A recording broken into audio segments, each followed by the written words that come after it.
Greetings, ladies and gentlemen. While not all of the precincts in the New Hampshire primary have yet been reported, about 78% have been as of this recording, and from a statistical point of view, the results are pretty clear. Mitt Romney has won first place with approximately 37 to 38% of the vote. Ron Paul is in a solid second with 23 to 24%, and John Huntsman, the third place finisher, has 16 to 17% of the vote. So irrespective of where the final numbers are going to be, this is probably going to be the ranking, and by probably, I mean with near certainty. I think this is an excellent finish for Ron Paul. First of all, it shows that he is the candidate that Romney has to contend with right now. Not Rick Santorum, irrespective of Rick Santorum's upset finish in Iowa, but Ron Paul. Because Ron Paul has had impressive numbers in both Iowa and New Hampshire. He was a very close third in Iowa. He only had 3,800 votes fewer than either Romney or Santorum. And here in New Hampshire, no other candidate besides Romney is even close to Ron Paul's totals. So it's clear that there is no justification to discount Ron Paul, and that anyone from the mainstream media who continues to downplay him after this is clearly just deceiving you. In order to objectively cover this race, the fact is that Mitt Romney is kind of the default presumptive nominee in the minds of many Republicans and in the minds of many in the mainstream media, as well as people who haven't really looked at the principles involved in this election. Mitt Romney is the presumptive choice of those who essentially haven't studied the dire situation this country is in. Ron Paul, on the other hand, is the choice of those who want substantive change. Essentially, the voters who are voting not to maintain the status quo or not to select a lesser of two evils in their opinion as opposed to selecting Barack Obama, but actually to change the system, to move it in the direction of individual liberty, to move it away from a growing federal government that continues to subsume more and more areas of our lives. So these are the issues at stake, and these are the perceptions that are at stake. And a fair way to report the Republican race is to report it as a contest between the establishment nominee, Mitt Romney, and the challenger from those who wish to change the status quo, Ron Paul, with the challenger increasingly gaining momentum. Think about it this way. Ron Paul got third place in Iowa. He got second place in New Hampshire. And the polls are looking quite good for him in South Carolina. Some of the polls are placing Ron Paul in first there. So the next focus of the Ron Paul campaign will be in South Carolina, followed by Florida, followed by Nevada. In the meantime, of course, the mainstream media have put numerous obstacles in the way of cultivating a proper public perception of what is going on. First of all, the estimated delegate tallies have begun to be reported dishonestly. Associated Press is reporting the Iowa delegates as having been captured almost entirely by Romney and Santorum, even though a distribution of the popular vote shows that all three of the top finishers would get the same number of delegates, which is either 6 or 7, depending on what more valid estimate you look at. The Associated Press is essentially assuming that in the further iterations of the Iowa caucus voting, Ron Paul isn't going to get any delegates because he hasn't won a majority in any of Iowa's congressional districts. But that's not how the caucus process works. the caucus process is a multi-tier process, and in Iowa, the initial popular vote is not binding. But what happens is the first set of delegates, the broadest set of delegates that is closest to the popular vote, get together and they select the next set of delegates. And eventually, the number of delegates gets narrowed down to the number that is actually going to get sent to the National Convention. Well, the Ron Paul campaign is quite aware of this, and actually, it does have people in place in the Iowa caucuses to vote for delegates who would support Ron Paul in those subsequent rounds.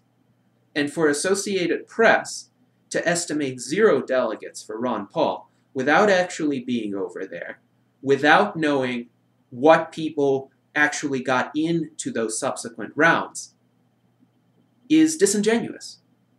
And it is meant, in my view, to downplay Ron Paul's success and to perpetuate this bogus perception that Ron Paul is not electable. Well, I have news for the mainstream media. If Ron Paul is not electable, then neither is Newt Gingrich, neither is Rick Perry, neither is Rick Santorum, neither is John Huntsman, all of whom fared much worse than Ron Paul did in the New Hampshire primary. So it's important to get the facts right. Now, granted, on the other hand, to say that Ron Paul is electable is not to say that Ron Paul is going to win under any circumstances, or that he even has a 50% chance of winning. To be very honest with you, I don't know what the outcome of this election is going to be. I think Ron Paul does have an uphill battle against Mitt Romney. But I do think, based on the preliminary indications of this race, where only 40 delegates have really been accounted for to any degree, with 28 in Iowa and 12 in New Hampshire, anything can still happen. However, keep in mind, for Iowa, the delegate count, the actual binding delegate count, will only be known around March, when the caucus process concludes. In New Hampshire, the delegates are going to be allocated proportionally. So, as of right now, it's probable that Mitt Romney will get 4 and Ron Paul will get 2, or Mitt Romney will get 5 and Ron Paul will get 3, and all the others will have fewer delegates. So it's not much of a difference here, especially considering that the ultimate delegate count for the Republican National Convention is going to be 2,286. But the mainstream media continue with their depredations. More recently, the CNN reporter Dana Bash has covered the New Hampshire primaries extensively, and with a bias that she let slip, and a remark that she, like many Republicans, is also concerned and worried about the possibility that Ron Paul might do well. Well, I think now Dana Bash has a good reason to worry, with Ron Paul's platform essentially threatening the kind of stranglehold on information and the kind of stranglehold on policy that a small elite has achieved, unfortunately, in the United States. There have been other attempts to besmirch Ron Paul. There was a restaurant in New Hampshire where Ron Paul was scheduled to come and meet with some potential voters. But what happened when he came there was it was highly crowded, and the media essentially mobbed Ron Paul and his staff and his wife. And his wife, Carol Paul, even got pushed as a result of this highly crowded scene. Well, if you were a candidate and you were in that kind of highly crowded environment where you couldn't really spend any quality time interacting with individuals and answering questions and exchanging ideas and listening to the concerns of voters, where it was just a crowded mess with a lot of noise and chaos, and your wife or your husband were physically assaulted in a way, or at the very least endangered, What would you do? Would you stay around just to get positive media attention? Well, I don't think you would. And Ron Paul made the right choice by leaving, but CNN, especially, tried to characterize that as unresponsiveness to voters. Dana Bash confronted Ron Paul afterward with some really unfair questions that Ron Paul was rightly disgusted by. And he noted that it was the overwhelming presence of the media without regard for the venue that ultimately led him to cut short that particular appearance. So, to conclude, this is a good start for the Ron Paul campaign. The media ought to cover him more fairly. Anything could still happen. South Carolina is looking hopeful. And I am really hoping that the Ron Paul campaign will continue to gather momentum and that the perceptions of independent voters, the perceptions of independent thinkers who don't follow every word out of every reporter's mouth, but rather look at the situation for themselves, will continue to move upward in terms of the visibility of the Ron Paul campaign and an understanding that he is an electable candidate, that he has a formidable challenge ahead of him in confronting Mitt Romney, but that's exactly why he requires our support at this time.